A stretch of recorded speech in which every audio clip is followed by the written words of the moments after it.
Back. Thank you very much for staying with us. Now, Eskom has implemented stage 4 power cuts indefinitely. It says this is due to delays in the supply of diesel. Now, the question is there political will to fix Eskom? Well, let's chat to Outa Stefanie Fick about this. Stefanie, good morning and thank you very much for your time. You've been very vocal on governance at Eskom and of late strongly opposed to their proposal of a 32% increase. And now the latest is board member Busio Mavuso's resignation. Just on that one, firstly, what do you make of it? I think we will probably never know, but it is scary to think. You know, this is a woman that has been vocal about, I think, one of the main things, the political interference, you know, in the board and the going-ons with Eskom. So it really, I'm fearful for what's going to happen to Eskom. She's also the last person. She's a chartered accountant. And these are the types of skills that the board will need. So it really is. Whatever happened behind closed doors, we will probably never know.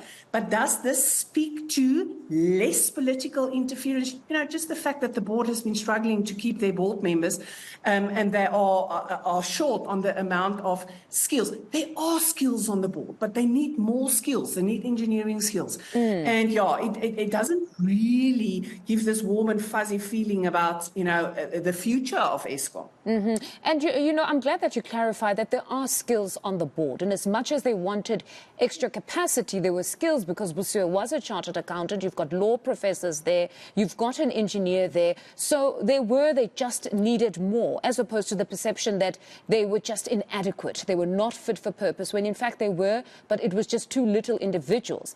But I think perhaps it would be beneficial for citizens at this point, for some of those board members who left, to come forward and give us a sense of what happens there, just like you say, that it seems, according to others, that she was a strong voice, that never shied away from challenging government's decisions on Eskom, and that we even heard at one point she told President Ramaphosa that Eskom was in fact a crime scene and remained one even to this day. Yes, so that is just for that, just for the fact that you have, you know, very proud of the fact that there's, you know, a strong woman out there that's you know, voicing her concerns, and now she's leaving, and all of that makes us wonder. So then we make, you know, deductions, and that is where the crisis starts. But what is the reality? Is that you know, we've heard now that it seems that Minister Gordhan wants to either, you know, get a whole new board on board. We do not know who's going to keep the positions. The fact that Busisiwe decided to leave is a concern. So are we getting a whole new board? Are we getting the number of expertise that we need?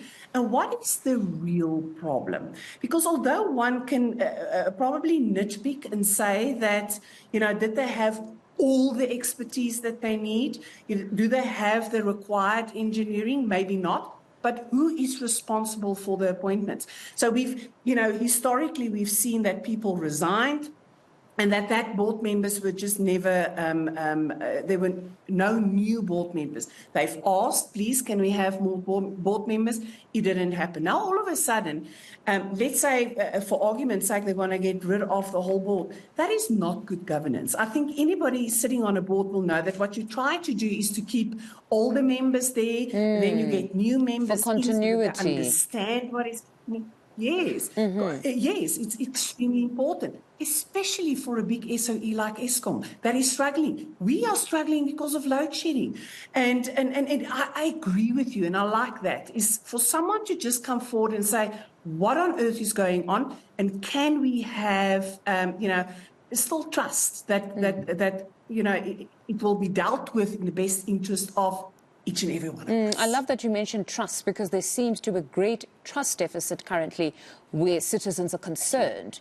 Because even with the latest restructuring or the reconstituting of a board, it seems that most citizens are not particularly impressed. Some of them are saying, why confine it to the board and not the executive as well? Because the board here provides oversight for the turnaround strategy that must be implemented by the executive. So why does it seem as though the board was solely the problem?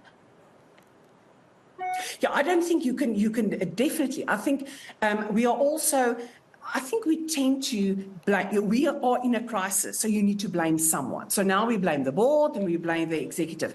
Now, don't get me wrong. If the executive's performance is not up to scratch, they should do something, because we are solely reliable on, the executive to do what they're supposed to do.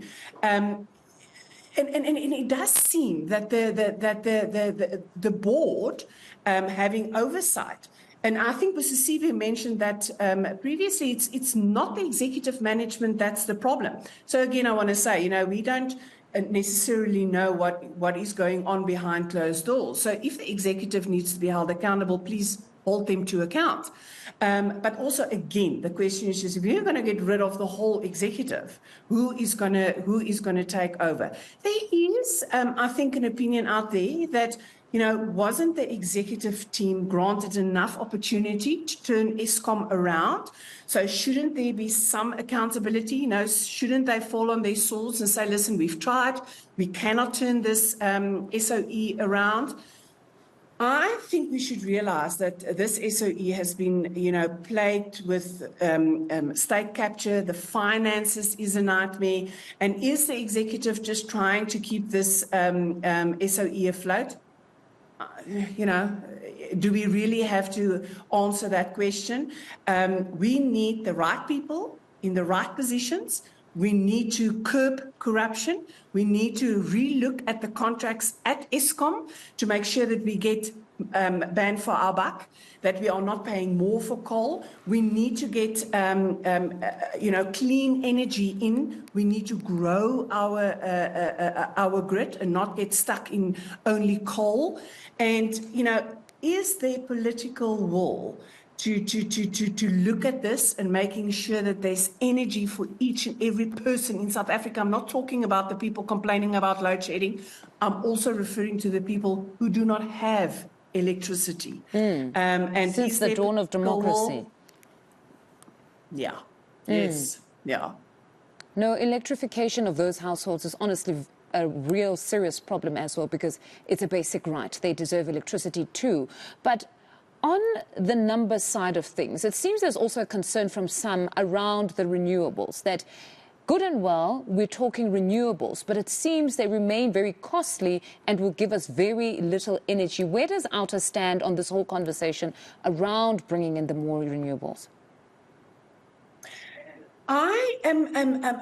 Let me say this, I'm not the technical expert, and I know that this whole renewable energy is also, everything becomes political, and then it becomes a political argument. And all I'm saying is, at the bottom here, us, the people, are the ones that are not getting energy, because the people up there is fighting about, who gets the contracts. I just think if you think about it and try and be objective about it, is that we need more energy. Coal worldwide is not the begin all and end all of energy. The whole world is moving towards cleaner energy. We need to save our our environment. And I think if you speak to the environmental experts, is that, we need to move to cleaner energy. And I think the more we give room for cleaner energy and green energy, the cheaper it will become. And I think, speaking to the people that, are fighting for cleaner and greener energy, is you also need to come to the table. It needs to be affordable. But I think our grid needs more electricity, and our grid needs more clean energy, because we need to be kind to the environment. And coal is not the answer. We absolutely cannot afford not to be kind to the environment. Otherwise, our children will have no place to live. We need to move away from that coal energy to cleaner purely for the survival of humanity. Stefanie, thank you very much for your time. That's Stefanie Fick from Outa giving us the latest, their position on what continues to happen with the blackouts at Eskom. More news on